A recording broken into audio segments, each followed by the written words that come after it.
This Eagles team, they're the best team in the NFC. Saquon Barkley, 300 scrimmage yards, 255 yards rushing, 72-yard rushing touchdown.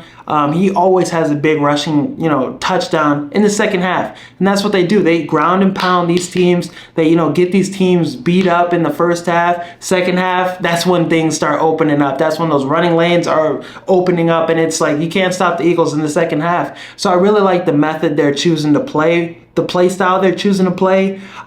Defensively, it's tough to get anything going against this defense. And they held a pretty good offense in check. Matthew Stafford, they were clicking.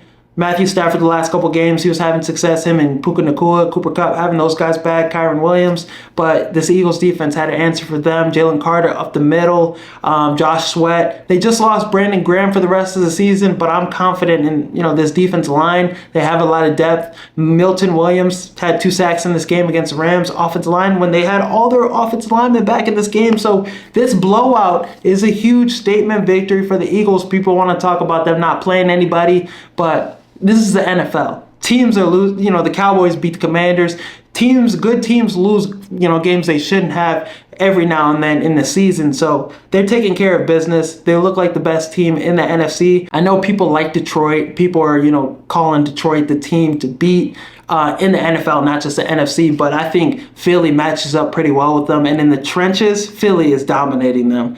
Detroit is not going to be able to run on this Philly defense. I'm sorry. And I think offensively with Philly against Detroit, they're going to take care of business, especially in the second half. It's going to be nasty. Saquon Barkley would have a huge day against Detroit's defense. And Detroit's defense, Aaron Glenn, he's been doing a great job. But in terms of talent-wise, Philly takes that one.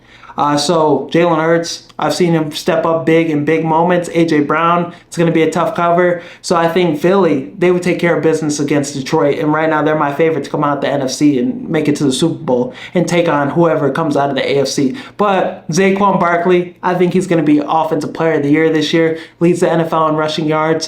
Derrick Henry had a pretty big lead and he caught up to him. This 255-yard performance definitely puts him up over the edge a little. And I think just the conversation around Offensive Player of the Year, you got to give it to Saquon Barkley because now it's shifting for him to win MVP. And we know he's probably not going to win MVP, but how he's been playing, he is this Phillies offense. I know there's a lot of good playmakers on this offense, but things get going. When you give him 25 carries, when you give him 26 carries, you see production like this. And out the backfield, receiving-wise, he had 47 yards receiving too. I mean, just off the backwards hurdle he did a couple weeks ago, this guy's just a different type of playmaker. And we're seeing probably the best version of Saquon Barkley. We're seeing him get fully unlocked against a really good offensive line that's dominating in the trenches against anybody. So when he gets those holes, 72-yard touchdown, you're seeing that a lot.